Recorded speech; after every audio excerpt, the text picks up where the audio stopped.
some top of mind bad habits that are hindering our communication so that we aren't connecting?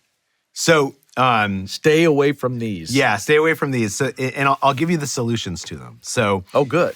So there's one in marriage therapy that like is known as the pattern or the habit that a couple can fall into, which almost inevitably leads to divorce. And it's known as kitchen sinking.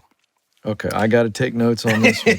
I've made it 27 years, so I want to finish well. You got some good stuff going on. Okay, kitchen sinking. All right. So kitchen sinking is when we're having a fight, and a fight becomes one thing suddenly, or a fight about one thing becomes a fight about everything.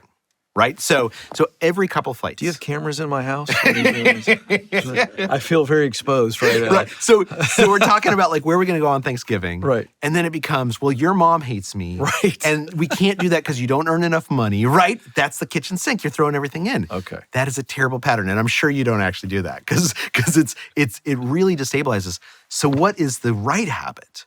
The right habit, well, let me explain why we're doing that. We're doing that because when we're in a fight, when we feel threatened, we have an impulse to control. And the most obvious thing to control is the other person. So I try and say to you like, no, I'm not going to talk about that. Or you always, yeah, you're right. I did that thing wrong, but you did this thing wrong, right? I want to control this conversation. And we hate it when someone else tries to control us. So now the walls go up. So what do we do instead? What's the better habit? Well, we still have that instinct to control, but instead of me trying to control you, instead of me trying to control where this conversation goes, let's find some things we can control together. Like what if we both say, okay, look, let's just talk about Thanksgiving. We're not going to talk about moms. We're not going to talk about money. We can talk about that later. But for right now, let's just talk about Thanksgiving. We're going to control the boundaries of the conversation together. What if we control the environment? Okay, it's 11 o'clock at night. Instead of talking about this, let's sleep and then talk about this in the morning when we're both a little bit better rested. Is that okay? Now we're controlling the environment together. If we take that impulse for control and we apply it to things that we can do together, then suddenly we're on the same team. And instead of us coming at everything at a loggerheads, now we can say, here's the thing that we're not seeing eye to eye on, but we want to sit on the same side of the table and figure it out together. That's the first really important habit. Another communication habit that can be really bad and a better alternative is many of us don't totally understand what listening is because we've fallen into a listening habit that we see modeled in television and in movies where listening means I stop talking and just listen to you. Maybe I make eye contact. Maybe I shake my head. But as you know, that's not listening. What listening is not only hearing what you're saying, but also proving to you that I'm listening. And there's a technique, particularly in situations of conflict, that's known as looping for understanding that they teach at all these law schools and business schools about how to prove that you're listening to someone. And it's got 3 steps. The first step is ask a question, preferably a deep question, right? If you're furious, get curious. Just ask any question. Then listen to what the person replies. And step 2, repeat back in your own words what you heard them say. Now, the important thing here is this isn't about mimicry, right? Because if I just mimic you, that's what bad salesmen do. You'd know that I'm not paying attention. I'm just on autopilot. But if I say to you, you told me this thing and it's so interesting. It reminds me of something you said last week. And what I hear you saying is this, that you're frustrated by X and Y and Z. That's step 2, repeat back in your own words. Step 3, and this is the step I always forget because we usually do 1 or 2 kind of intuitively. Step 3 is ask if you got it right. Did I hear you correctly? Am I understanding what you're saying? Because what's actually happening in that moment when I ask you if I heard you, if I got it right, I'm asking you for permission to acknowledge that I was listening.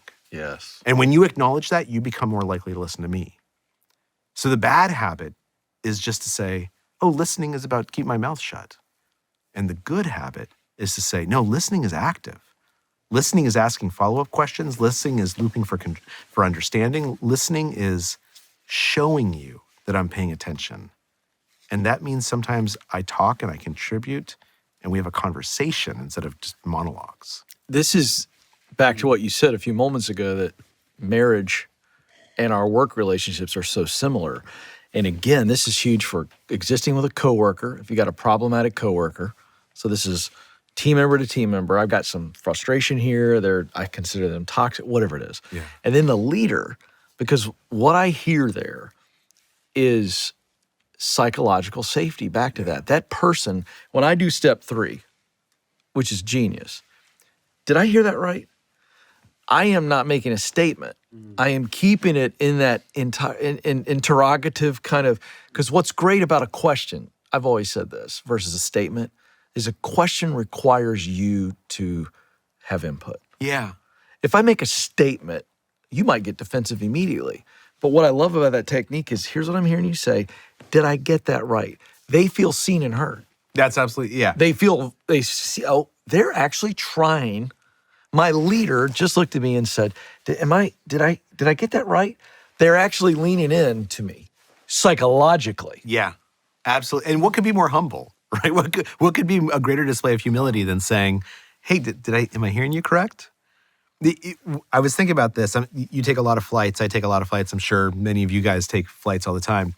So there's nothing worse than when you're there and the person in front of you just like puts their seat back suddenly into your lap, right? And it's like, yeah, right. It's like 11 o'clock in the morning. Do you really need to recline in your chair? Because I can't open my computer I just got now. my iPad set exactly, up. Exactly. Yeah. So it used to drive me crazy. And I was talking to this researcher and he's like, here's what you should do. When the person does it, just tap them on the shoulder and say, hey, I'm really sorry. Do you mind just moving your chair up a little bit just because I need a little bit more room? And I totally understand, like, you want to recline. And is that okay? And he said, 2 things will happen. Number 1, they'll move their chair almost all the way up because suddenly they have a relationship. Number 2, you'll stop caring whether their chair is back. Suddenly they're this person because they're probably going to turn to you and they're going to be like, oh, I'm sorry, I hurt my back and I really have to like lean back, but I'll try and raise it up a little bit. And suddenly you're like, oh, the guy's got a hurt back. Like, I guess I can, it bothers you less. So I think, to exactly your point, when we just try and say, you're not the rude dude putting your chair back, you're a human being, and break through that, suddenly not only are they more willing to accommodate us, we become more willing to accommodate them. The thing they're doing bothers us less. That's key, by the way, to getting along with coworkers. Yeah. I mean, I see this data all the time because I'm studying it, but it's bananas like how many people will leave a job that is a great professional spot for them, but they just cannot get past dealing with the difficult person. Yeah. And oftentimes, if some leader came into their life and said, there seems like there's some tension here, let's sit down, let's talk about that tension, let's talk about who we are. Here's what I wrote down. Ask to reveal, listen to understand. I so enjoyed when Charles was sharing because as a professional interviewer, I'm constantly asking to reveal truths, to reveal knowledge and wisdom for you, the audience.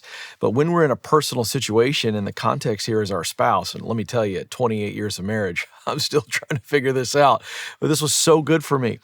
I need to be asking Stacy or one of my kids in a moment maybe of conflict, asking so many questions so that they can reveal to me what they are feeling, what they are thinking.